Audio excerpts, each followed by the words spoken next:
Good morning, everybody. Happy hump day. Happy Wednesday to all of you. Hope you're having a fantastic middle of your week.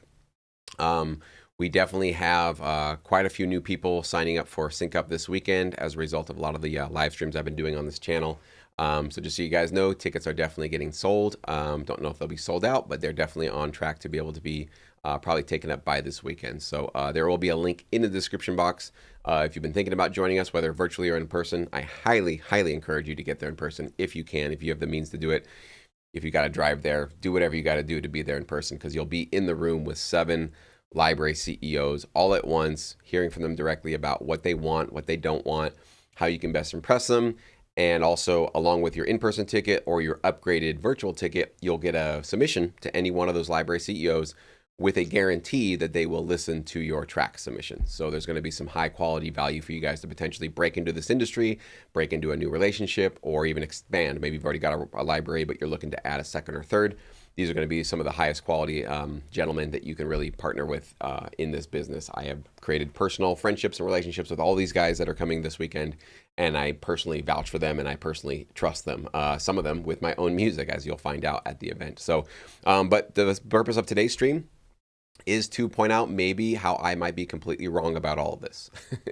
So as you guys know, I've been kind of trying to poke the bear a little bit with some of my recent videos, doubting myself and going into the opposite point of view, steel manning things that I don't agree with, but definitely wanting to do my best to try to get out of my own bias, to just sort of see if I have some areas of weakness or some blind spots, or maybe just the fact that I don't see things 100% clearly, which is true for me, and be honest with yourself, it's true for you as well. It's true for everybody, because we're human beings with cognitive bias. It's just kind of how our brains operate. It's not a bug, it's a feature of how we sort of get along in the world.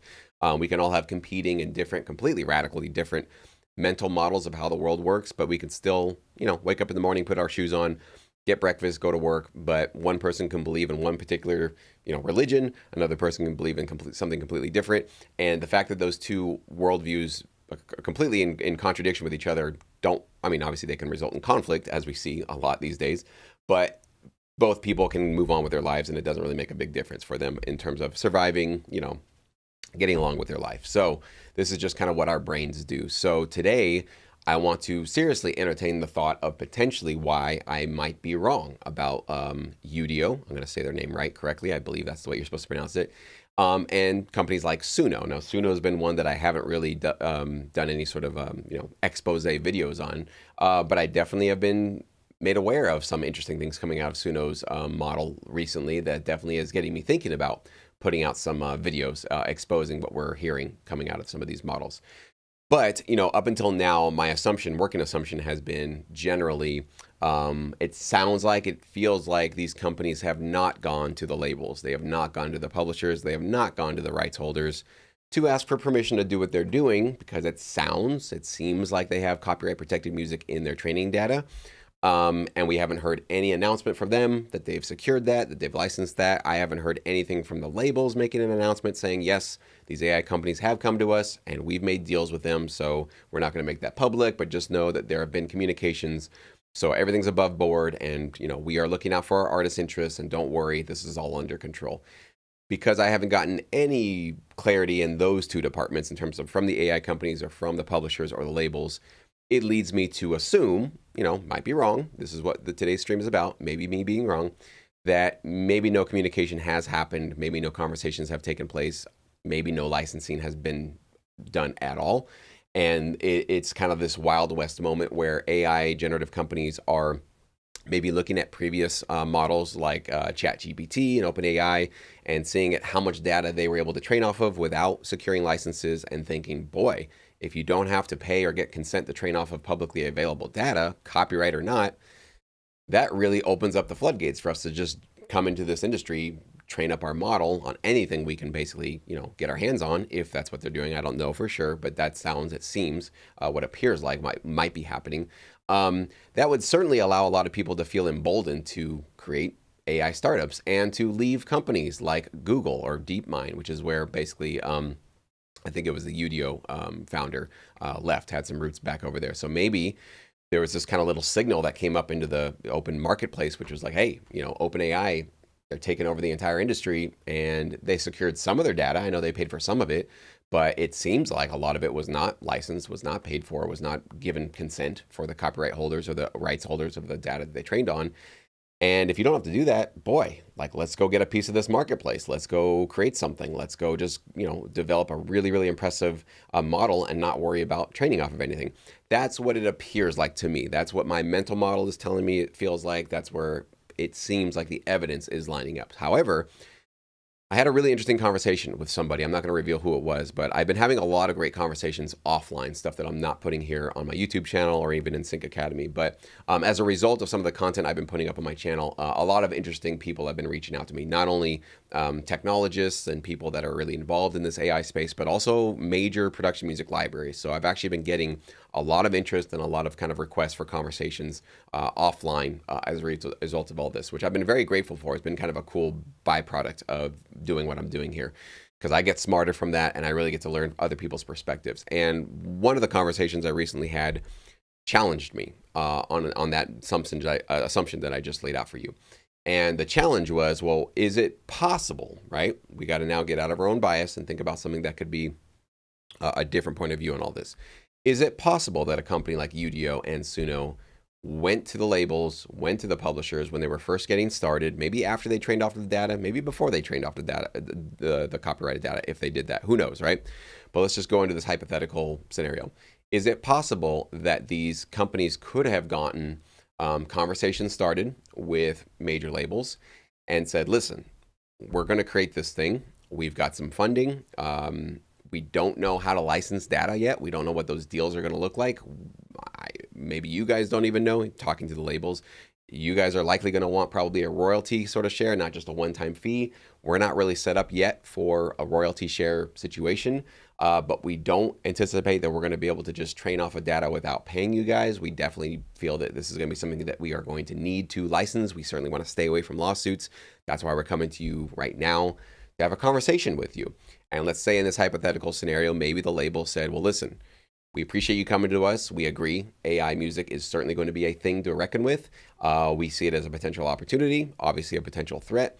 And we feel that we are going to be in a better position with you coming to us and having conversations with us, keeping us updated on your progress, letting us know where you are in the process, what data of ours maybe you've trained off of, so that as your model maybe becomes more profitable and more people are getting access to it, that essentially we could basically start to work out the deals, the terms of the deal, once your model becomes sort of a very, very popular platform that a lot of people are using and love. This might just give us sort of a better way to have a relationship built up. When that day comes, that day will come when we are going to demand, licenses, and we're going to demand, consent, and we're going to demand all these kind of things if you want to move forward.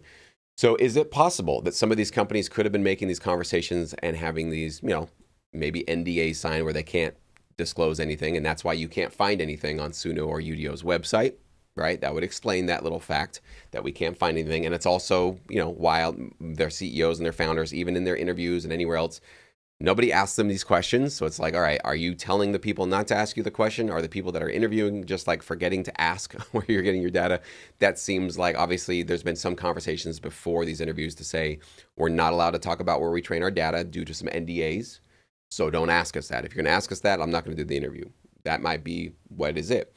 And if that is the situation, if that is the case, boy, are they being abused terribly right now in the public, even from people like me, who are, throwing some interesting, maybe not, I'm not necessarily giving them accusations. I'm trying to just raise questions because it seems like things are happening, which I can't prove. But I'm sure they are getting really bogged down and tired of a lot of people saying, you guys are just stealing copyrighted music, training off of copyrighted music, not giving them credit, not providing any sort of whatever, compensation or licenses or anything like that. And so they're sitting there maybe behind the scenes going, we're doing the right thing here, guys. We have talked to the labels. We have agreements with the publishers, maybe not licensing agreements, but we've got conversations. They are aware of what we're doing. We've been transparent. But because we're sort of figuring out how this is going to work out with the licensing model, we can't talk about it publicly. The libraries, but maybe the publishers and labels cannot talk about it publicly either. But behind the scenes, this is all above board. We are musicians ourselves, and we're trying to do this ethically and legally. That is possible. Okay, that is absolutely something that could be possibly be happening right now, and it would explain some of the facts, right? It would explain the fact that they can't be transparent about what they're training on, and it would maybe explain why some labels haven't been 100%. Well, maybe not even that fact, but just more. I think it really just would explain the fact why they have to be kind of tight-lipped about their training data. Okay. However, I do have other evidence that does not suggest that they are doing this. Okay, so the evidence that I have been looking for to try to find out, okay, can I find some facts that basically help defend that potential point of view, that there are conversations happening with them and the labels, and that everything is above board. And just because we're not in on the, we don't have the inside scoop on what they've been talking about, that's why we are seeing something that looks like an unethical play, but it actually might just be sort of just the nature of how this AI generative music industry has to evolve. It has to first be built without official licenses in place, but it does have to have some conversations that are confidential behind the scenes moving forward. Maybe that is. So what I want to do right now, and I definitely want to pick your guys' brain, so thank you guys for joining in, and comment, Blaze. Definitely let me know what you think about this. So now what I'm going to do is show you basically the evidence I found for the opposite, though. The evidence that I'm seeing that, and this is basically what's leading me to believe that maybe there hasn't been any conversations happening with the rights holders or the labels or anything like that, okay?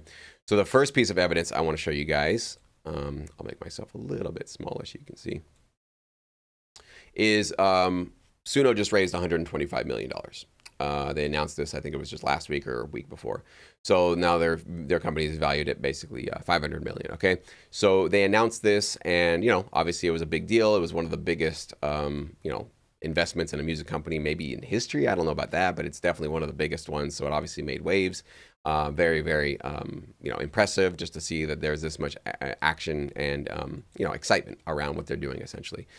But, as I'm reading more and more about this, one thing, maybe I'll bring this up later, when they had their press release, Suno had their press release, nowhere in the press release did it say anything about spending 125 million or even a portion of it towards licensing and getting proper clearance of the training data. That was not mentioned at all in it. It just said that they were going to just improve the product, make it better, expand it, hire more people, get the team larger, that kind of a thing.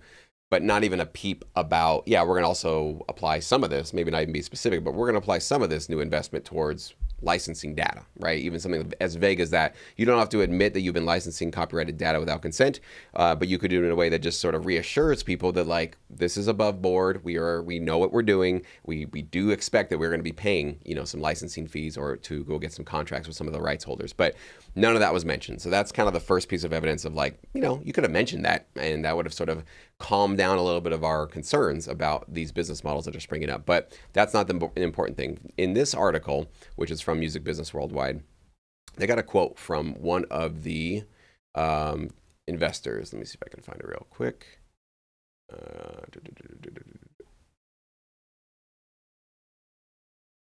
Okay, here we go, right here. So, an investor, Antonio Rodriguez, who's a partner at VC firm Matrix, told Rolling Stone he's prepared for the possibility that Suno may face lawsuits from music labels and publishers. Okay.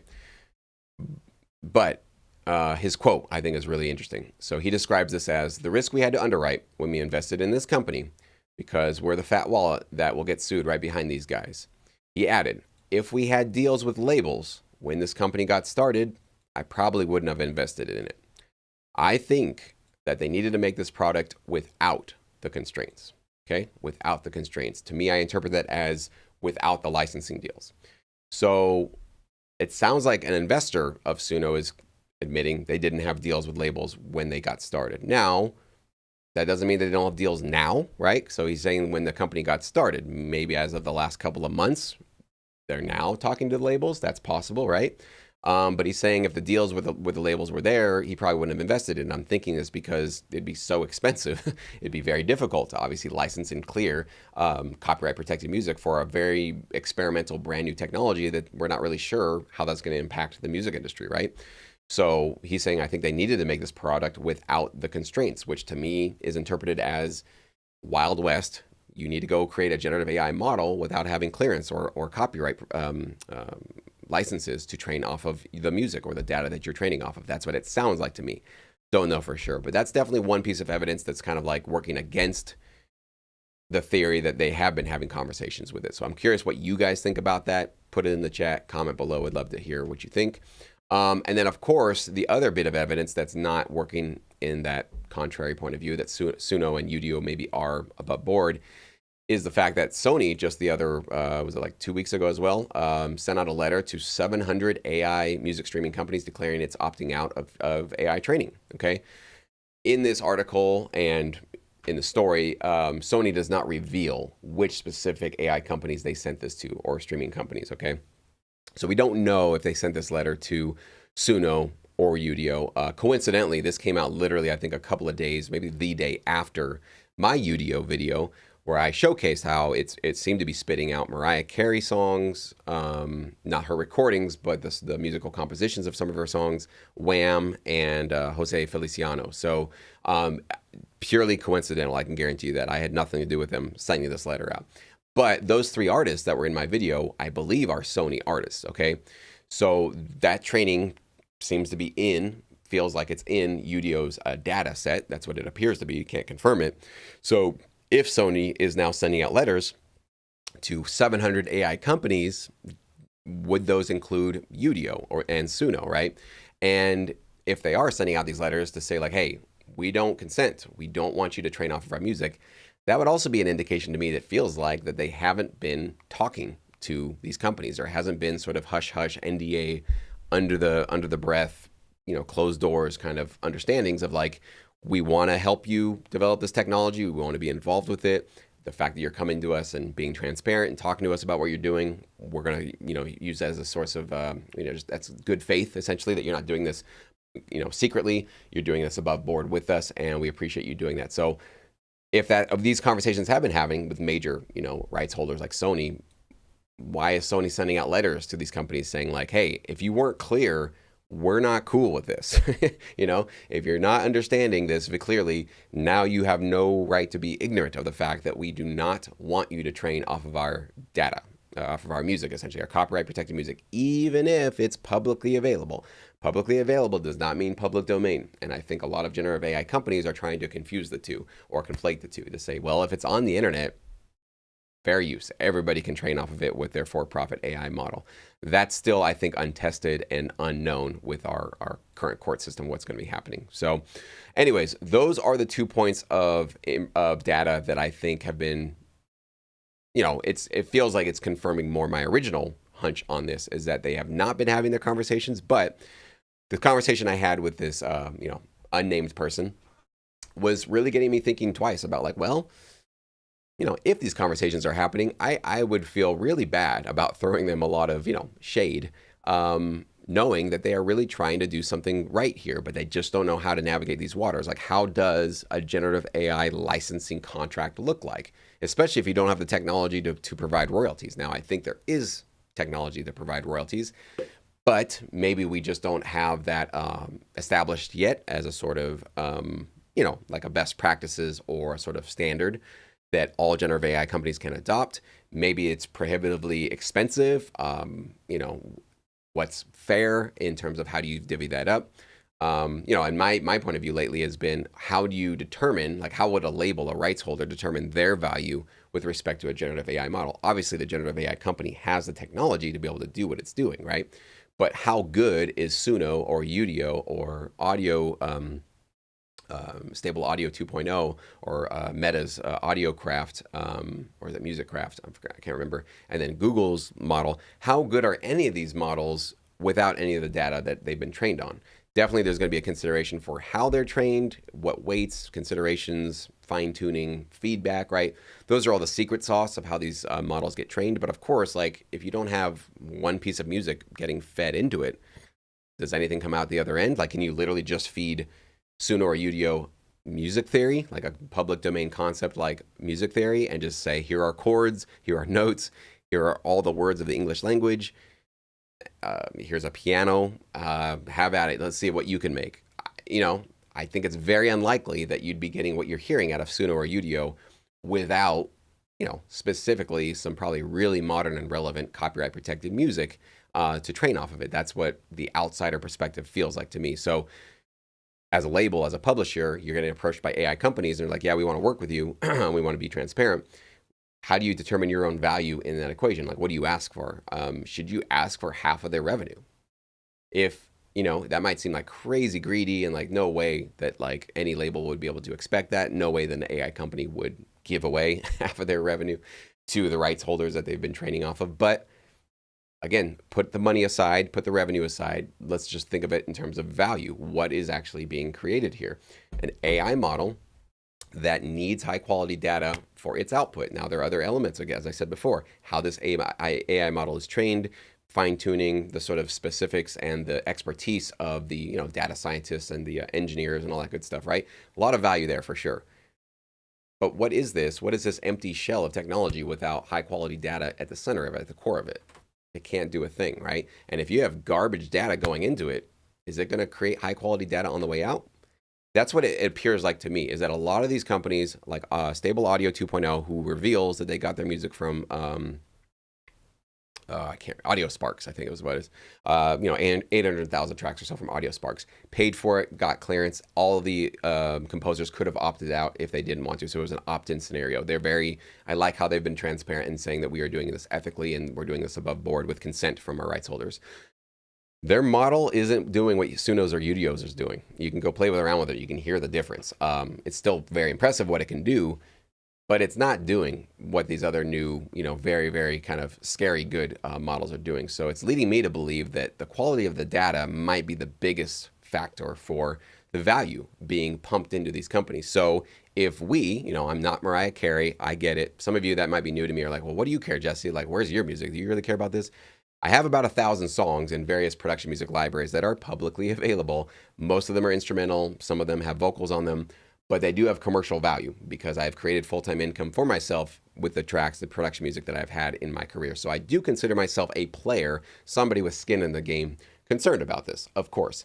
And if there's going to be, 125 million raised for a 500, $500 million valuation of a company, and the value of the AI model that they've built is highly or almost all dependent on the copyright protected music that it was trained on, how much value are we contributing to these companies, right? This is where I think this is something where we as rights holders need to speak up, and we need to demand and really think about our value. And the AI companies are not going to come out with their hands to say we're going to give you, we're going to overvalue you in our sort of equation here of what we think you're going to be providing for our bottom line. That's not their job. Their job is to keep as much as they can for themselves, right? Every company is supposed to be doing that. So that leaves us to do our job. Our job is to say, well, what would happen to your AI model if we wouldn't allow you to train off of our music? And let's say that there is a sort of case that comes down and a court rules that you do need to go get consent for training off of copyright protected music. What happens to Suno or Udio's value the minute that copyright protected music, if it's in their training data, has to be zeroed out and they got to go back to the drawing board? We'll find out, right? And I have a pretty good guess as where I think that's actually going to go. But these are some of the interesting questions that I've been thinking about to myself. So now I want to kind of get into your guys' thoughts, your guys' chat, and your comments. So definitely let me know what you think in the chat right now. I'd love to hear from you. Cat's pajamas. Without full transparency, people will speculate and people tend to anticipate the worst. Yeah, and that's been really what I've been thinking about, from the very beginning of this, when Music LM came out and even OpenAI had their music, was it Jukebox? I think it was called Jukebox. And, even Sam Altman was being grilled in Congress, like, where are you getting your data? Are you asking permission? Blah, blah, blah, blah. He sidestepped that, didn't answer the question and said, well, it wasn't even a publicly released thing. It was something just to showcase what's possible. So basically, no big deal. Don't worry about it. I don't like answers like that, right? Because that's sidestepping it. And that's obviously to protect himself from legal claims and to not put themselves in legal jeopardy, I think.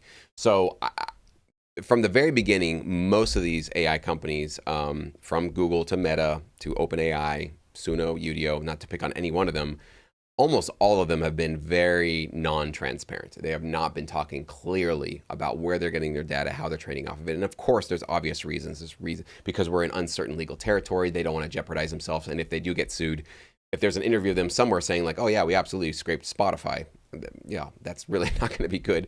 And their lawyer is going to be screaming their head off to admitting to something like that in a public interview. That's not going to help them, right? So I totally get why they're going to do it, but you're absolutely right, Cat's Pajamas, that it sort of creates this divide and this schism between AI companies, data scientists, people that are really behind this technology, and musicians, producers, rights holders. If you took a general poll right now for music producers, live musicians, anybody, how do people feel right now about generative AI music? Not that good. I know some of us are excited. The parts of the technology I am excited for. I will let you guys know that. I think there's going to be some use cases of this is going to be really cool, and I can personally see myself using it. But in the current state of where AI music is, especially not knowing if they're training, how they're training, if there's licenses, if there's no license, all that kind of stuff, the sort of the temperature in the room is very sour right now on generative AI music. So I don't think that's a result of musicians just being crybabies or sourpusses. I do put that on the generative AI companies that are not being transparent, because I'm open to AI. I've been using some AI tools creatively in my life, and if I can know a little bit more about what they're doing, how they're training their data, I feel a lot more at ease about using it. But the fact that I know that there's a lot of people that feel very betrayed, violated, and just not good about what some of these companies have potentially been doing with their data doesn't make me feel good about using a lot of these tools or models. And I have to now be very mindful of what I'm going to use. Are they being transparent about what they're doing and how they got their data, right? So it's absolutely true. So you kind of create this scenario where you're creating a very disruptive technology, seemingly using the value of copyright protected works. Then you're not talking about it, not making any public statements about that, not having any interviews, not jumping on the channels like mine. I've put out interview requests for Suno, Udio, any generative AI company I can get my hands on. If any of you guys are watching this right now or do see it, you got a free open invitation anytime to come on this channel. I will give you a fair shake, but I'm definitely going to ask you, number one is, where are you getting your data? And so I usually find that I'm never going to do like a bait and switch where I'm like, oh, I just want to have a friendly conversation. And by the way, I'm going to grill you now. I'm telling you right off the bat, like that's the number one question I have. That's what everybody wants to know. If you don't want to answer that question, you can't answer that question. Obviously, that's probably why I haven't been getting responses for any of my requests. But I'm just letting those of you that maybe are in that space that are frustrated right now because you feel that you're being attacked. I can understand that, but at the same time, don't feel so surprised about that if you're doing something behind the scenes that you can't talk about. That is really upsetting for a lot of us. So anyways, you're absolutely right. The lack of transparency is what causes us to get worst case scenarios go in our minds. We start to do our own investigative journalism to try to find out what's going on. If you're not going to tell us, we're going to see if we can figure it out on our own. And that's kind of what I've been a part of in some of these recent videos. Mobster, I'm surprised that there are even 700 AI music streaming companies. Well, it did say AI and music streaming companies, so it's not necessarily just AI companies, but it's also music streaming companies like the Spotify and all that kind of stuff. So that is a lot, you're right, but I could believe it. I mean, AI we are in the biggest bubble right now in terms of, you think about what happened with the .com era, right? What anybody with an idea for an internet company was getting thrown millions of dollars. We're kind of the same thing right now with generative AI. So most of this is going to pop, just like that's my prediction, is that most of this is going to pop. Most of these companies are not going to be able to add true significant value to our lives.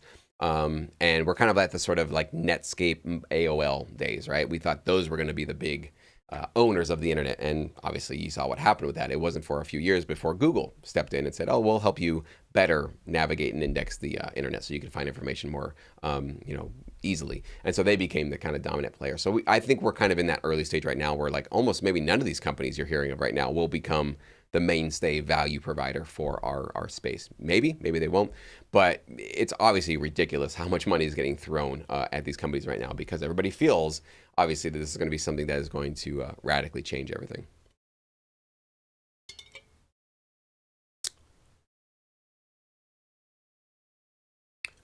You're saying, where would that go? Expand on that last thought. I'm not sure what you mean by that. Sorry, I'm catching up your chat here later if you want to remind me what I was talking about.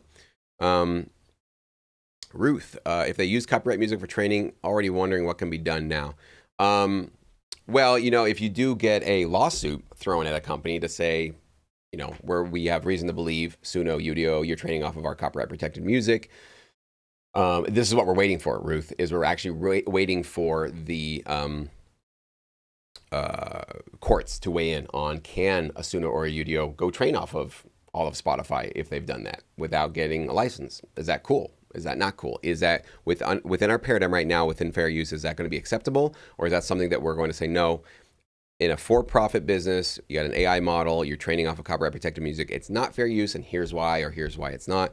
That's what we're kind of waiting for. So it will likely, if these conversations haven't been happening with the rights, it'll probably come from a Sony or a Universal, or maybe a couple of them together, sort of banding up to basically go against some of these companies. So that's what we're kind of waiting for. That's what you should get your popcorn ready for, because once those court cases come out, those rulings usually are going to indicate what can be done moving forward. If the courts say, yeah, it's fair use, anybody can do it, that sort of puts us in a very disadvantaged position in my point of view. And it doesn't mean that all hope is lost, but it just means that we're going to have to really rethink, our calibration with these companies. If it rules that, yes, you have to go get compensation, you have to go get consent from copyright owners to create a for-profit model with your AI generative model, with or without updating our copyright laws, that's a whole other thing.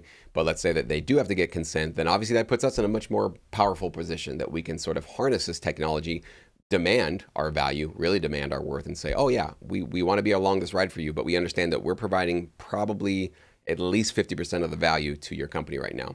So that's going to be something that will indicate, sort of our worth and our, I guess our negotiation power at all as we move forward. So hopefully that answered that question.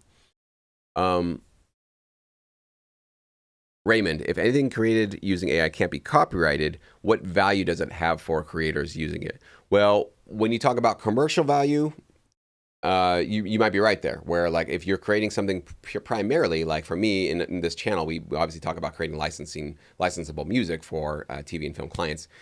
If I can't get a copyright for the music that I'm creating on my computer, it's definitely worthless right now in our industry, because no library would ever want to touch it. Music supervisor, I didn't say they never want to touch it, but it's definitely something that would be a problem for publishers, especially from the point of view of how I got into this industry and what I guide you guys to do, which is to work with production music libraries, right? So, but for people that are just creating stuff for their social media, right? Like you're just using Udio or Suno to create a funny track that you're going to send off for your friends, you're going to send it to a buddy, you're going to make a custom song for somebody's birthday. You don't care about the copyright of it. It's just more for your, maybe social validation. Maybe it's kind of a fun way to creatively express yourself. So, there's all these different reasons why people are going to be creating, art. Let's call it art. That's maybe a more generous extension of that word. But they're going to be creating these artistic things with these models, and they might not really care if it has copyright or not. And I talked about on a previous video why generative AI music not having copyright doesn't necessarily safeguard against getting into sync licensing. It wouldn't necessarily, I don't think, stop an ABC or an NBC or an MTV or anybody creating TV content from using maybe AI generative music that has no copyright protection. We tend to think that's going to be too dangerous for them to use. I think I make a pretty interesting case why that might not be. I won't get into those specifics on this video, but you can check out that previous live stream. It was from a couple days ago. Cat's Pajamas, for instance, what if the AI is trained by observing a human listening to each song in real time in the reaction to it? Less efficient for AI, of course, but it levels the playing field. Yeah, that's interesting. Maybe there's going to be some new models where, they'll plug some human being into something, measuring their heart rate, measuring their blood flow and everything. And as they're listening to particular types of music, that data gets, absorbed into some AI model. So it's now sort of mimicking an emotional response to certain types of music. The only issue with that, of course, is that you're going to respond and react to a certain type of music way different than I am, right? So now you have this subjective, emotional reaction to certain music, which might not translate to all of us equally. And in fact, you can almost guarantee it won't, because we have different tastes, we have different backgrounds, we have different emotions, we have different stories, we have different childhoods. So, that's going to be a tricky one to try to mimic or emulate emotional reactions. Because they're so subjective and they're so different from person to person. So maybe I'll like how a particular AI model creates music because its emotional plugin, whatever they call it, matches more closely than me. That might be true. And maybe it'll have to. That's an interesting thought. Maybe as I'm using an AI model, it'll first do a scan of me somehow. Play a bunch of music for me, measure me, go like, how did he like this? How did he not like that? And then create a customized model just for me. And that's probably where a lot of these companies are trying to get to create our own customized 100% like this is music for you in your current state of mind, how you're feeling, all that kind of stuff. I think we're a little ways off from that technology being here, but that's a really interesting thought experiment of where this could go.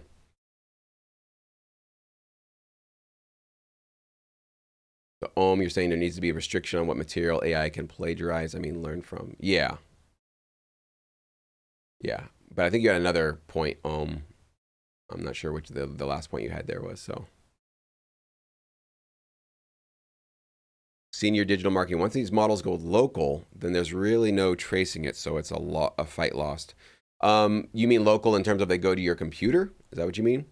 So one thing though, this is kind of one of these things. It's similar. I don't know if it's exact one to one, but it's sort of the similar argument we were hearing during the Napster days when it was says, yeah, you can shut down Napster or Kazaa or LimeWire, but you guys know that there's just going to be another one springing up. So you could sue your way out of this, but literally you can't because it's just going to be open source, anonymous, from the Indonesia, something's going to pop up. And it's true because right now you can go look up online. There's still torrents. There's still file sharing. Like it didn't die. Like the technology was not, squashed out of existence. But how disruptive is that right now compared to how it was like in late 90s, early 2000s? It's not really, it's still there. There's still people sharing files, still people getting stuff for free. Absolutely.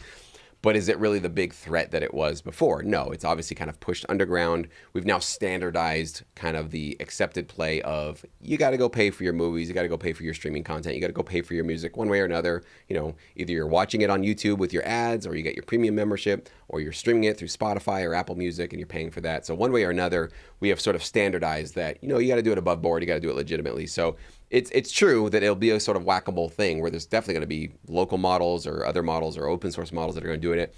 But if we sort of standardize this, I think whatever you call it, like a business practice of you must be working with companies that are showcasing and transparent about where they're getting their music and their data and how they've modeled it and all that, how they've trained it, and that those artists are being compensated. So it'll always be there, I think, under the surface. But in terms of like an ABC and NBC or whatever, like a legitimate big corporation using a model, I don't know if they're going to feel good or safe legally using like some kid's model that he had on his laptop, So they might need to require some transparency, and that might be a sort of business industry practice. So I could be wrong on that, but I have seen that like that same argument that we thought it was a lost cause to even try to minimize the damage of file sharing.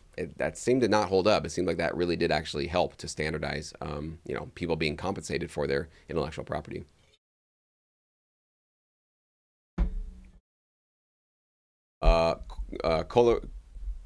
What is it? Colliery? Or Colliery. If artists are actually to be compensated, it's likely that the big names will benefit millions of independent artists who are not popular but represent the massive data. Yeah, that's probably going to be true. And, at the same time, most of what people like and listen to on Spotify are the larger artists, right? Independent artists are not the biggest popular ones. I'm not saying they're not good. I like a lot of independent music.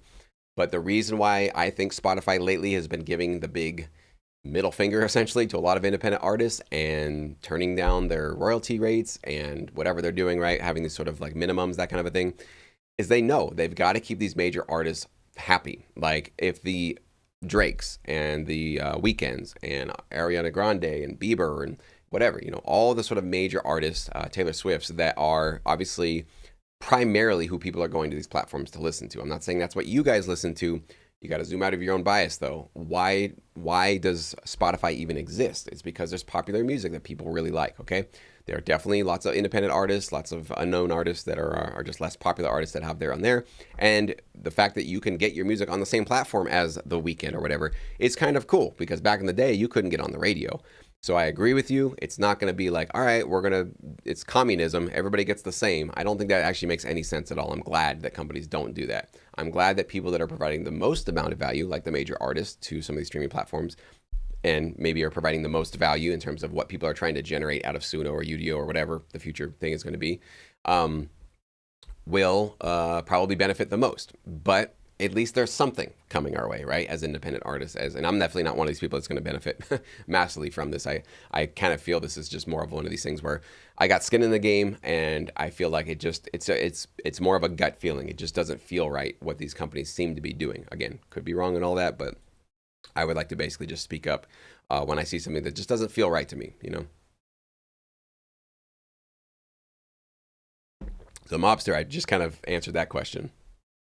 And also what's happening on Spotify, if you guys haven't caught up. Trevor of Get It Done let me know that they're now taking down production music albums off of their streaming platform. They're saying if you're putting out production music, which is from the companies that I have worked with, and I'm encouraging you guys to work with through this channel, they're taking those off the site as well, because those are getting uploaded like crazy. And again, why? Like, if some people like that music, why would you take down the music? I think the writing's on the wall that they are now divvying up. They have so much music, so many artists, that they're trying to really like trim the fat, and they really want to make sure that these major artists and major labels are happy, because the minute those artists and labels get unhappy and they pull their very popular artists off of Spotify's website, where do you guys think Spotify goes? It's done. Like, that's it. Like, there could be still millions of independent artists on there, but is that going to supply enough business streaming, revenue to support them? There's definitely been an argument that they started their business model flawed by charging only $9.99 a month. I don't know if they're still charging that or not, but there was probably no way. It's kind of what you're seeing now with Disney Plus and some of these streaming platforms, why they're all consolidating, is they didn't think about it like in terms of how costly it is to run a business and only charge Disney Plus was like what, $7.99 a month when they first started, or $8.99 a month. It was like so crazy low. And yeah, they got 100 million people signing up immediately, but how much money they had to pay for the content to put on that platform to keep that $7.99 coming in obviously started to outweigh what the revenue was. So you're seeing advertising coming to streaming. You're seeing them raise rates, shutting down password saving, all that kind of stuff, right? So you're kind of just seeing this little, we're tightening up our belt a little bit and thinking that we could have given everybody everything for $9.99 a month. I just don't think that's going to be playing out in the long run. So.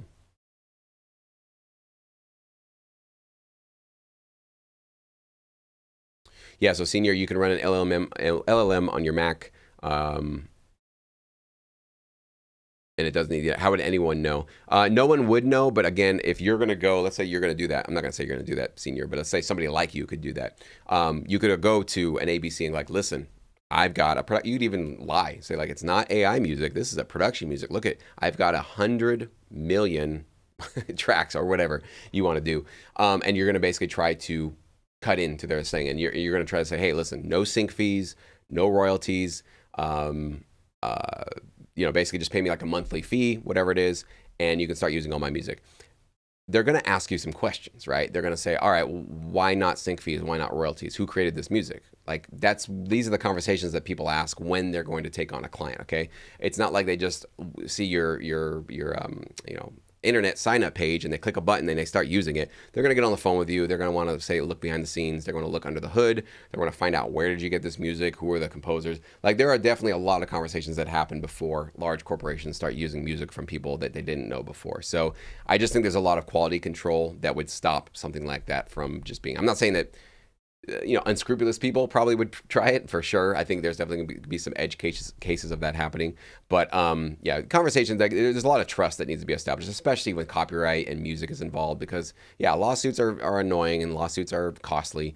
So small outfits, you're absolutely right about that. Like an online digital something, they have no budget or very little budget for money. Absolutely. Like, there's definitely going to be people that say, hey, I'll give you all the music you want, pay me $100. I don't care. It's literally just sitting on my hard drive.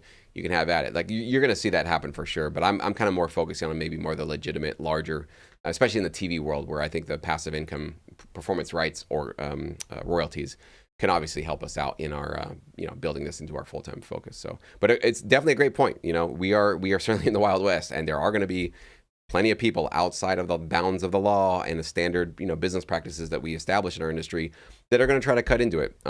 That's definitely going to be true for sure.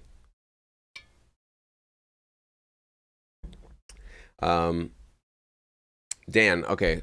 Just received an email from a library owner saying that AI is inevitable, so he decided to receive money from AI company to get training from our music, so he'll get money for that.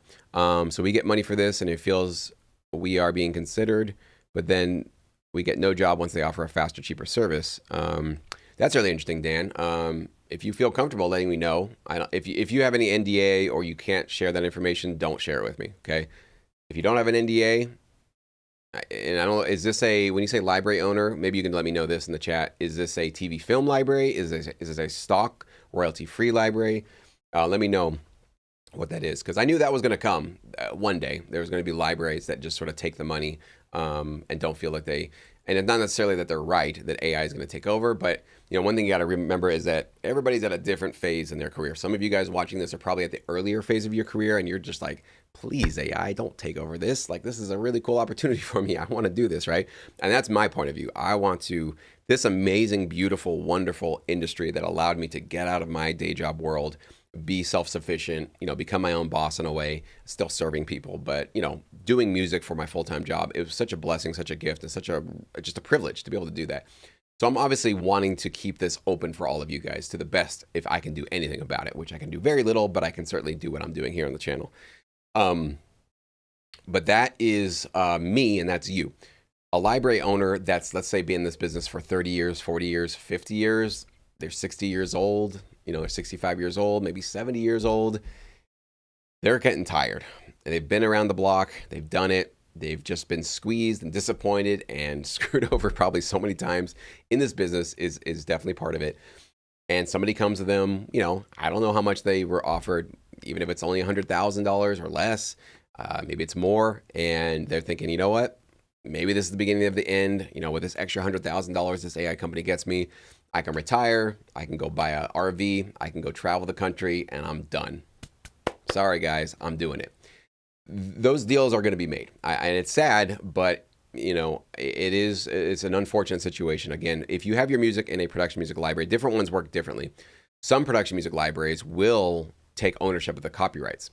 If they do have that, I still think they need to, and I've been advising every library CEO that I talk to, if you do take deals with AI companies, I still think you need to go get consent from all of your submitting composers and producers if you care at all about them. If you care about creating a great relationship with them moving forward, if you still want them to submit music to you, don't take the paycheck, train off the music, and then let them know, by the way, you guys are all going to get a piece of this, but I already opted you all in, and you can't opt out now. That's what Pond 5 essentially did, and that's what left a really sour taste in most of the mouths of the people that were submitting there. I can only imagine that really had a huge drop-off of people submitting and composing to them. Maybe Pond 5 doesn't care. Maybe Pond 5 had the same point of view of like, well, this is sort of the beginning of the end of our entire business model. We better just take the cash at the very end here at the finish line, cash out, share it with our composers, and then when we get outsourced and outdone by AI, at least we could grab a little bit at the end. That might be the rational point of view and the rational move for some of these companies to make. I can totally understand that. But we don't know. We don't absolutely know. Yeah, I'm curious, Dan. I don't know if you're still here, but if you've got anything you can share that wouldn't be violating, private confidential stuff, I'd be really curious about that.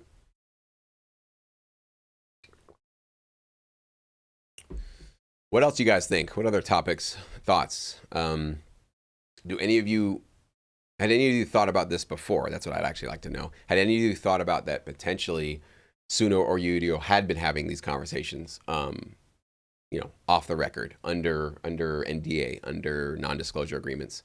But there has been sort of a forthright conversation going on. Because I actually, until this conversation with this person, I don't know if I'd ever even thought about that. Maybe I had, but it must have been a fleeting thought that I just ignored really quickly. I was like, no way these people are doing that. And then it just sort of got me thinking. I'm like, okay, well, that is the other side of the debate. That would be really interesting. And even if Suno or Udio, I don't know, I'm sure they're very busy. If their founders do see this and they want to have an offline conversation with me, I'm open to that as well. Where if you want to put me under an NDA where I can't say anything, but you want to let me know, hey, Jesse, I totally understand where you're coming from, but this is what you don't understand, and this is what's going on. All ears for that too. Would love to. Would abide by an NDA. Would not share that information, but it would certainly help. Some of us that are like really in the dark here, kind of making a lot of assumptions about what might be happening, feel a little bit more at ease of it. So, anyways, option and the invitation is always out there. So.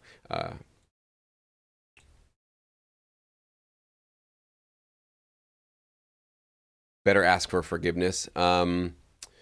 Yeah, I mean, that's also part of it too, is that part of the reason why we advance, it's not a bad thing that tech breaks things. The internet was breaking a lot of things. Social media has broken a lot of things, which probably some of us wish they didn't. And AI is obviously breaking things, right? It's just kind of rushing in and it's disrupting stuff. It's breaking probably our current legal frameworks. It's breaking business models. It's breaking how we create visual art, videos, music, all that kind of stuff. And I think that's really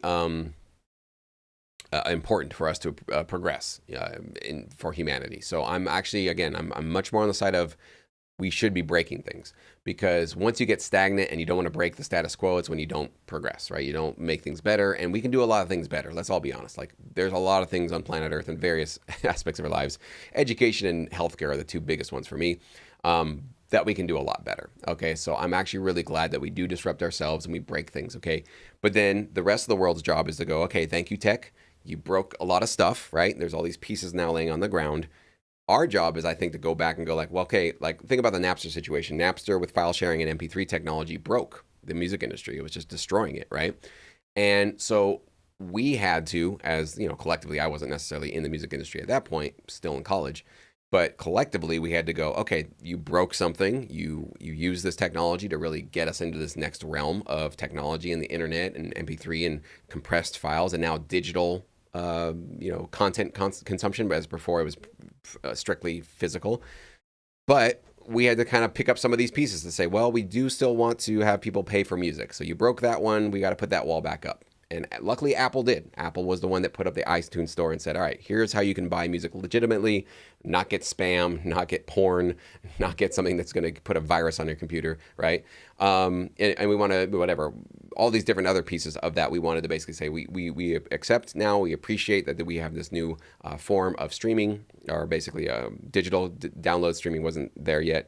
But we don't want to just break everything and leave everything just on the ground. We definitely need to kind of put back some of the pieces that we feel are important to hold on to while embracing this technology moving forward. So I think the same thing is going to happen right now, where AI is just breaking stuff all over the place, right? Training potentially off of unlicensed data, all that kind of stuff. And that's necessary for us to get to this next level of whatever this evolution is going to get us. So our job, it's not their job. Their job is to break stuff. I do value, actually, I might disagree with a lot of you guys actually right now on the stream. I value tech companies that break stuff. I think that's a really important job that they do. But that means that everybody's got a job to do, right? Their job is to break stuff. Our job is to go, oh, okay, so of all these pieces and all these things that you've just broken, which ones should we rebuild back up and make sure that we kind of have some semblance of a structure of values for our legal framework, for our society, for the arts, for creation, human creativity, right? We shouldn't just be breaking everything carelessly. That's not smart. We should be very mindful and thoughtful of, all right, the dam has been, or the dam, the walls have been taken down, the water's flooding in. Some of these we need to put back up. So we still want some of this disruption. We still want some of this technology to come in and potentially make our lives a lot better. Hopefully we're going to be steering it in that direction. But that doesn't mean that you just throw out the baby with the bathwater. You just destroy all of copyright. You destroy all of the laws. You take care, or you sort of carelessly, potentially disenfranchise human creativity, right? That's something that's really actually at risk right now. So I think that's where we need to be very, very mindful of this kind of stuff. So that's our job. My job is to go like, cool, you guys are doing some really interesting, disruptive things, but not cool, because I like I like these things to be done with consent. And I think we need to be valuing human beings a lot more and being much more considerate of them. So that's our job, right? So anyways, that's my point of view on all that. Oh, thank you, Digital Marketing. Glad that you find these videos interesting. Mobs are saying, I don't think they have, because technically they haven't done anything wrong yet. I am 100% certain that they have spoken with lawyers and made a risk assessment. Yeah, likely, right? Like right now, there's no clear indication that they've done anything wrong, because the courts have not sided one way or another on, is it fair use or not fair use. I would be, if I were with Suno or Udio, I'd be a little bit nervous to see that, major tech companies like Google and Meta did feel like they needed to go pay. They went to Pond 5, they went to Audio Sparks, Stable Audio went to Audio Sparks, they went to Shutterstock, they went to all these other companies and asked them, can we train off of your music and your videos and your visual media?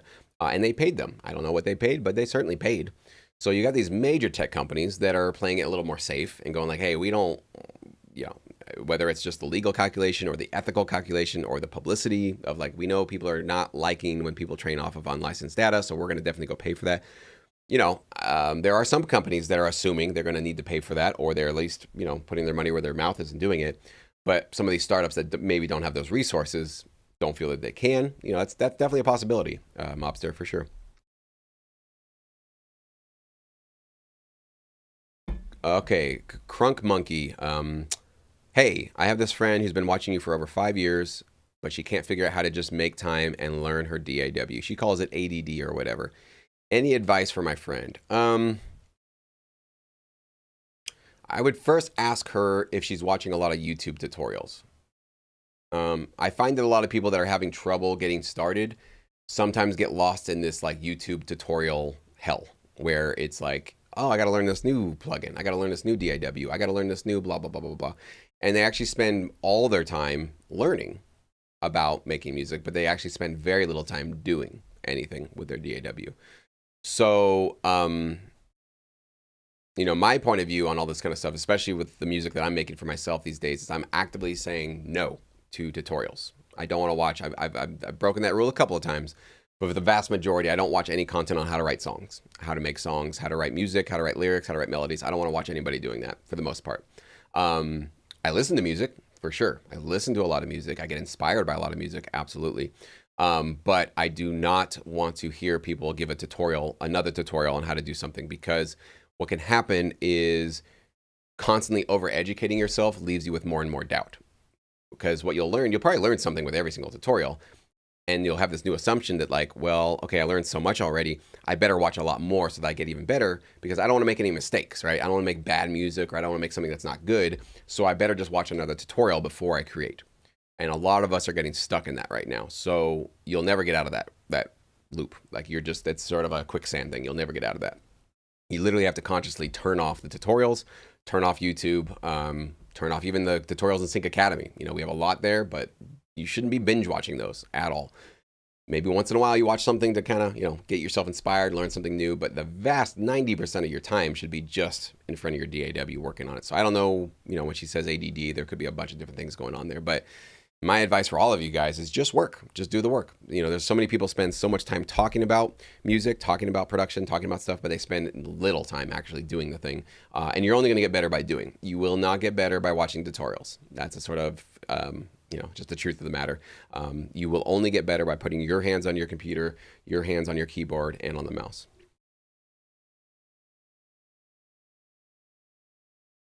Besides Pond5 and Udio, what other music library companies have been under public scrutiny for AI misuse recently? Pond5, Udio's not a library, it's a AI generative company, but under scrutiny, Suno has been the other one. I haven't really covered them so much here yet. I might be soon.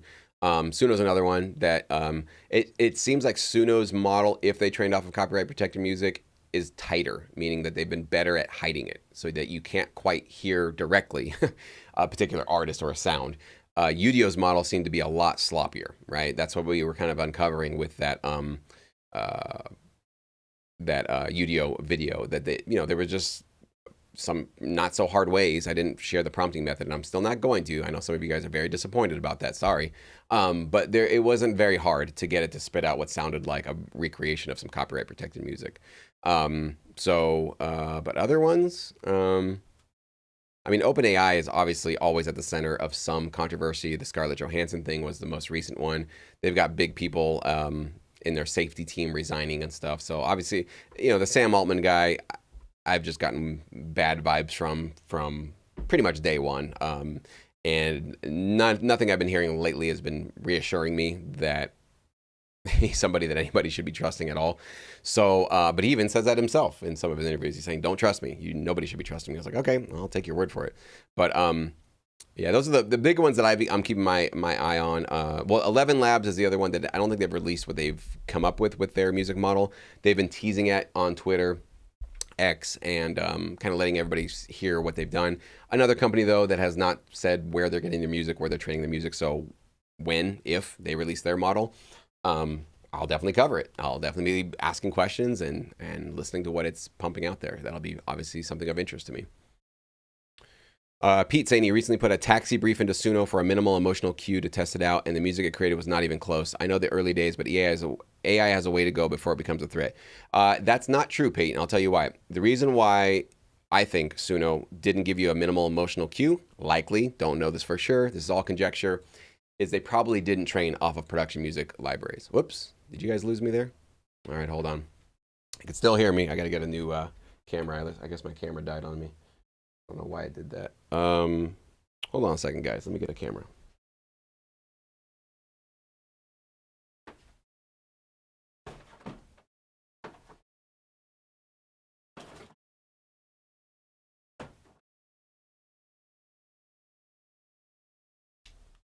I swear my camera was all charged up. I use a Sony camera that charges automatically when it's not on, but when it's I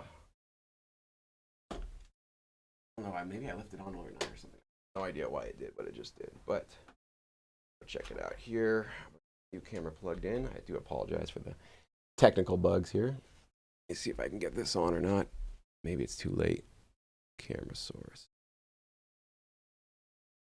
Video capture device. All right. You guys see me now? A little bit better there, but yeah, sorry. All right. It's just lower quality now. It's all good? All right, cool. Anyways, wow. I don't know why I did that. I must have left it on or something like that. Where were we? Okay, minimal emotional cue. Yeah, so I don't think it's likely that Suno is going after production music. Like, I don't think they're trying to get into the sync licensing market space. I don't think Suno and Udio have that business in mind. Reason why, sync is, for us, it's big. It's what we're focused on. But I think in the broad scope of generative AI music, or in the music industry, it's such small potatoes. Like the big cow that people are going to go after is social media users, right? Millions, billions of people using Suno or Udio, even if they're not paying much or barely anything, to make music and share it on their social media platforms. I think that's where they're going. It seems like that's what their platform is aimed at. That's where they're trying to get a lot more use cases, that kind of a thing. So I'm not really thinking that they're trying to make the next, production music catalog to go to ABC, NBC. I just don't think that that's really their point of view. So that might give some of us comfort, but somebody is going to try that at some point, right? Why wouldn't they if it's fair use?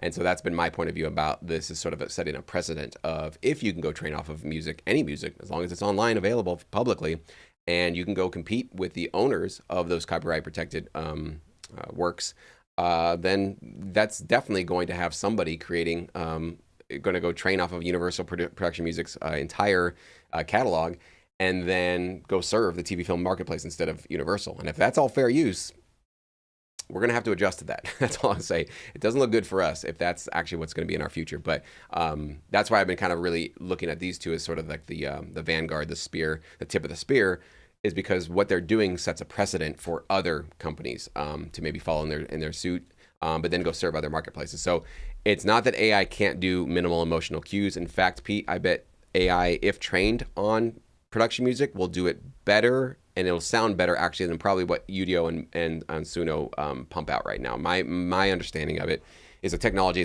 can easily do minimal emotional cues. I think that's one of the easiest things it can potentially do. Think about what these models are doing. They're putting together full tracks with vocals and lyrics and harmonies and melodies.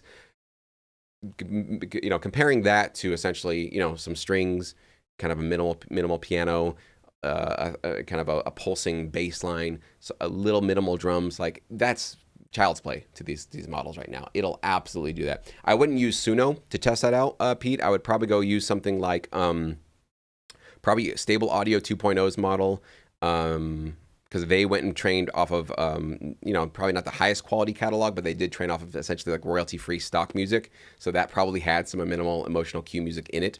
So that's where you probably get that. But no, it's definitely able to do that. It's just a matter of if it's in the data or not, right? If the model's been trained to serve that type of music. So sorry to not give you a reassurance that it's not going to get there. It's there now. It's just that some of these models don't have that kind of data training. So that's why it's not seeming like it's threatening us or in our space, but it can be.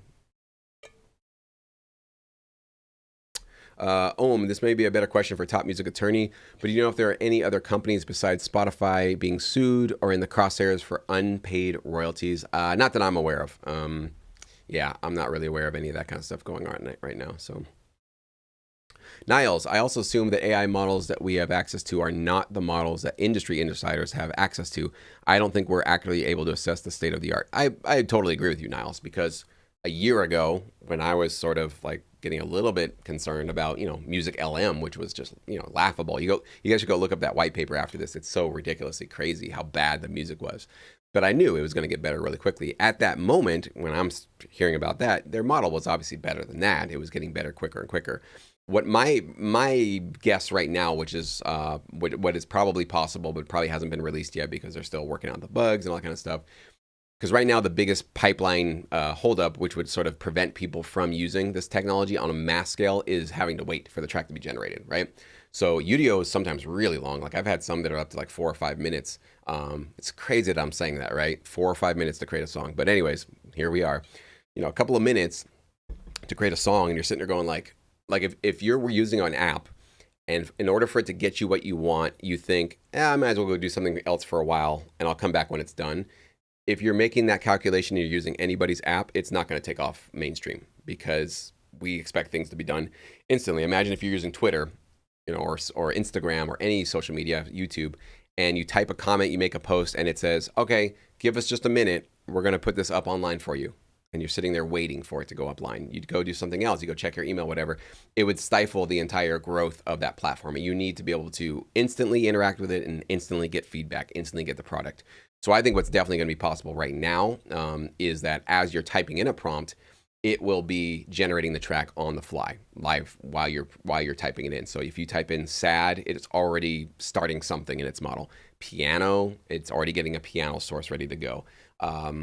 Moody, blah, blah, blah, blah, blah. And by the time you're done with your prompt, there's already a piece of music sitting there waiting for you. Like even before, you probably don't even have to hit enter. Maybe just as you're typing it in, it's a new track, and you say energetic. It changes it immediately, right? So I would imagine that the speed of this thing is definitely going to be taken off very quickly. Quality, that'll be one of those things. I think it's, again, the data versus how they're training it. But I think that will be a moment where it's kind of like a ChatGPT thing, right? The first instances of ChatGPT probably could do some impressive things, but it was so slow and it wasn't instantaneous and it didn't feel like a real, human-like conversation.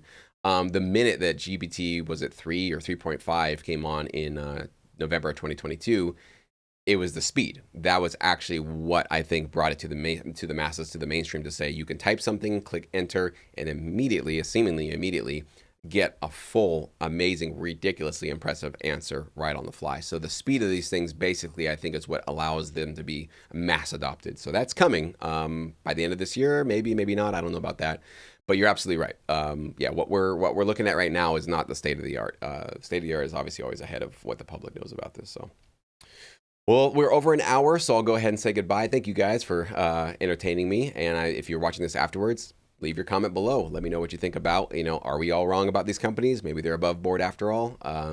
We really don't know, so we're going to keep asking the good questions. So, and once again, Syncup is happening this Saturday and Sunday. So if you guys can't be there in person, I highly encourage you, click on that link in the description box and get a streaming ticket. You're going to learn so much about how to really thrive in the sync licensing business with or without AI. And we're going to definitely talk to these library owners, these publishers in our business, what they think about AI and what sort of best practices we should all be keeping in mind as we maybe use these tools and start pitching them off to some of these companies in the near future. So if you want to stay ahead of it, have the sort of cutting edge technology, really understand what you should be concerned about and know about this business, this weekend, you're going to get jam-packed 48 hours full of the most cutting edge and most relevant information for you for the sync licensing business. So you guys should definitely get your ticket right after watching this video. So have a fantastic rest of your Wednesday, and I'll definitely come back tomorrow morning. We'll do one more stream, and maybe even also Friday morning before I got to travel down there and get set up for the event. It's going to be a good time. So you guys have a fantastic day. Thank you so much for your comments. It's been fun hanging out with you.